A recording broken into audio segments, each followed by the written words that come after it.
NRG રેલીનું ખેડા જિલ્લા ભાજપ દ્વારા નડિયાદમાં દબદબાભેર સ્વાગત. વિશ્વમાં ભારતનું નામ ગૌરવવંતું બનાવનાર દેશના વડાપ્રધાન નરેન્દ્ર મોદીના વિકાસના મુદ્દાને ધ્યાનમાં રાખી ભાજપ તરફી મતદાન કરવા બિન નિવાસી ભારતીયોને અપીલ. આગામી લોકસભા 2024ની ચૂંટણી માટે દેશના વડાપ્રધાન નરેન્દ્ર મોદીના વિકાસના મુદ્દાને આગળ ધરી ભારતીયોને મતદાન કરવા બિન નિવાસી ગુજરાતી અને બિન નિવાસી ભારતીય સમુદાયના પ્રતિનિધિઓએ અપીલ કરી છે. બિન નિવાસી ભારતીયો અને બિન નિવાસી ગુજરાતી પરિવારના સમુદાય વતી એક પ્રતિનિધિ મંડળ ભારત આવ્યું હતું. બિન નિવાસી ભારતીયો અને બિન નિવાસી ગુજરાતી સમુદાયના પ્રતિનિધિઓએ કર્ણાવતીથી એક રેલી યોજી હતી, જેને ગુજરાતના મુખ્યપ્રધાન ભૂપેન્દ્રભાઈ પટેલે પ્રસ્થાન કરાવ્યું હતું. બિન નિવાસી ભારતીયોને આ કાર રેલી આજે ખેડા જિલ્લાના નડિયાદમાં આવી પહોંચી હતી. ખેડા જિલ્લા ભાજપ કમલમ કાર્યાલયમાં રેલીનું દબદબાભેર સ્વાગત કરાયું હતું. તે અવસરે ગુજરાત પ્રદેશ ભાજપના ઉપાધ્યક્ષ ગોરધનભાઈ ઝડફિયા, ખેડા સંસદીય બેઠકના પ્રભારી જીવરાજભાઈ ચૌહાણ, ખેડા બેઠકના ભાજપના ઉમેદવાર દેવુસિંહ ચૌહાણ, ખેડા જિલ્લા ભાજપ પ્રમુખ અજયભાઈ ચૌહાણની ઉપસ્થિતિમાં અન્ય હોદ્દેદારો કાર્યકર્તાઓએ મોટી સંખ્યામાં ઉપસ્થિત રહીને બિન નિવાસી ભારતીયો અને બિન નિવાસી ગુજરાતી પ્રતિનિધિઓનું ઉમળકાભેર સ્વાગત કર્યું હતું. આ કાર રેલી કર્ણાવતીથી નીકળી નડિયાદ થઈને આણંદ સહિતના વિવિધ સંસદીય બેઠકોના વિસ્તારમાં થઈ સુરત અને નવસારી પહોંચશે, જ્યાં ગુજરાત પ્રદેશ ભાજપના પ્રમુખ CR પાટીલની ઉપસ્થિતિમાં રેલીનું સમાપન થશે.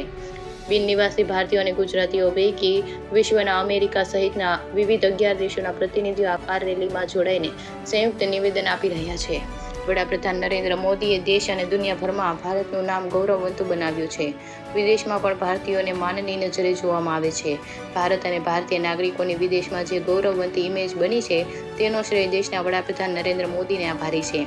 ત્યારે વિકાસના મુદ્દાને ધ્યાનમાં રાખી ભારતના સૌ મતદારોને ભાજપ તરફી મતદાન કરવા બિન નિવાસી ભારતીયો અને ગુજરાતીઓએ અપીલ કરી હતી. રિપોર્ટર અલ્પા પટેલ સાથે બ્યુરો રિપોર્ટ નવદીપ રાવલ, ખેડા.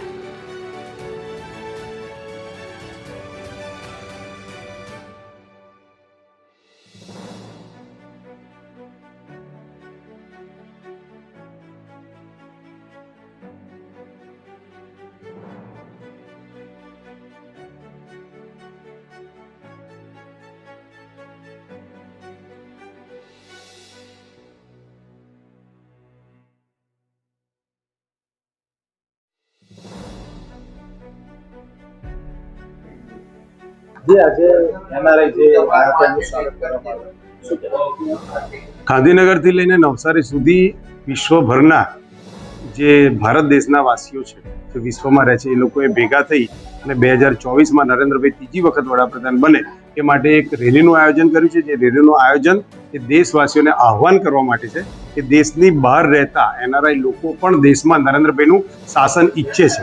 એ લોકો થર્ડ પાર્ટી તરીકે આ દેશનો વિકાસનું મૂલ્યાંકન કરી રહ્યા છે અને એની અનુભૂતિ કરવા માટે, જાગૃતિ લાવવા માટે એમણે આ રેલી કરી હતી.